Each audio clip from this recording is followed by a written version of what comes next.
Depuis les débuts de la présidence de Félix Tshisekedi en 2019, l'Est de la République démocratique du Congo vit au rythme d'une crise sécuritaire qui semble sans fin. Face à cette réalité complexe et aux multiples acteurs, la communication du gouvernement est un front à part entière. Patrick Muyaya, ministre de la Communication et porte-parole du gouvernement, en est la voix officielle. Aujourd'hui, dans un contexte de guerre, d'informations contradictoires et de défiance d'une partie de l'opinion, une question se pose. Monsieur Patrick Muyaya est-il toujours l'homme de la situation? Pour les comprendre, il faut revenir à son point de départ.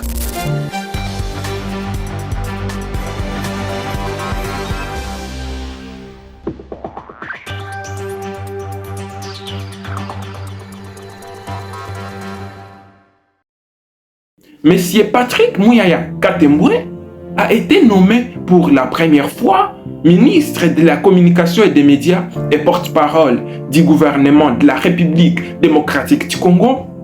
C'était en avril 2021.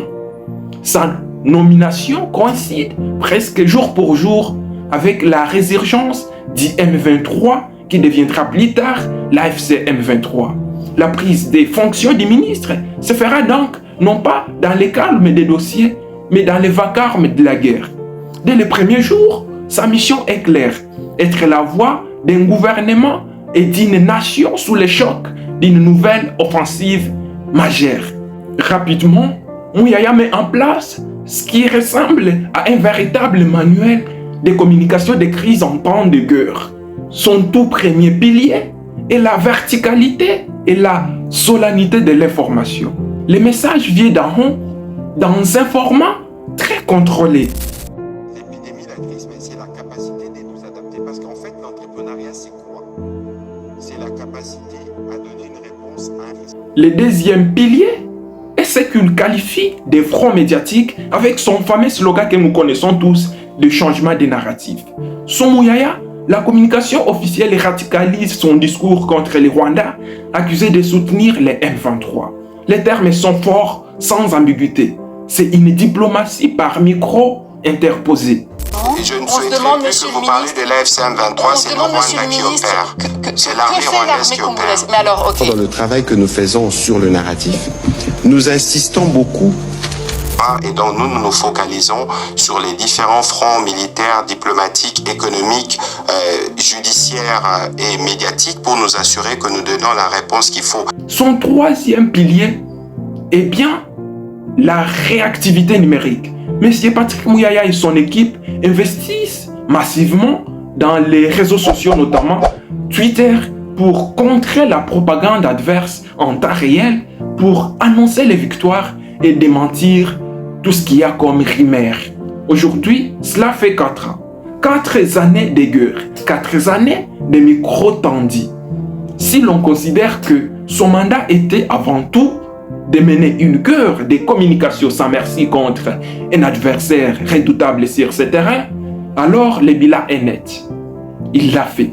Il l'a fait avec une constance et une énergie indéniable. Il a offert au gouvernement congolais une voie identifiable, un point de référence dans le brouillard informationnel. Cependant, le rôle d'un porte-parole en démocratie, même en temps de guerre, est double. Il doit mener la bataille narrative, mais aussi, et peut-être surtout, nourrir la confiance par la transparence. C'est sur ce deuxième front, plus fondamental qu'il semble aux yeux de nombreux observateurs et citoyens avoir échoué. Mais ça représente combien de pourcents sur 2 345 410 km²? Parce que la propension de certains en dehors, c'est de nous définir, on dit en RDC il y a la guerre. Certaines personnes qu'on reçoit à Kinshasa sont surprises, ils disent mais avant de venir ici, on nous disait que ça tirait de partout. La transparence a donc cédé la place à une communication défensive perçue comme destinée à protéger l'institution plus qu'à éclairer les citoyens. Avant, lorsqu'il parlait, tout le monde s'est mobilisé pour entendre. Sa parole était un événement, une source à décrypter. Elle fixait la réalité officielle. Mais aujourd'hui, avant qu'il ne prenne la parole, tout le monde imagine déjà ce qu'il va dire. Le décalage entre les annonces et la réalité vécue a créé un crypte mental chez l'auditeur. Un revers militaire sera minimisé. Une critique internationale sera rejetée avec véhémence. Une question gênante sera renvoyée à la patriotisme. La communication n'est plus récit comme une information, mais comme un rituel. Le porte-parole n'est plus tout à fait un messager, mais est devenu pour une partie du public un personnage dont on devine les répliques. Cette prévisibilité est le signe le plus clair d'une perte de connexion.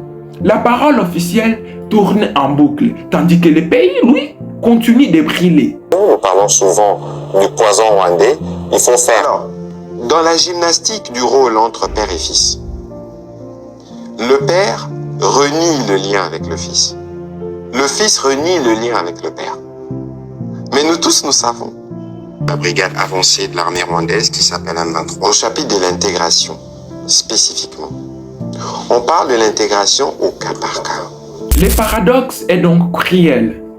Après 4 ans d'efforts sérimés pour imposer une voix, cette voix est devenue si identifiable qu'elle se heurte au mur de sa propre prévisibilité. L'homme qui devait éclairer est désormais catalogué. La lassitude a fait son œuvre, transformant l'énergie en une routine et la constance en une obstination. La question n'est donc plus de savoir s'il mène bien la bataille. La question est de savoir si le champ de bataille lui-même n'a pas changé, laissant sa stratégie autrefois efficace en porte-faux avec les attentes désespérées d'un peuple qui ne demande plus seulement à être rassuré, mais à être véritablement informé. Et vous, que pensez-vous de la communication en ce jour du ministre de la Communication? Est-il toujours l'homme de la situation?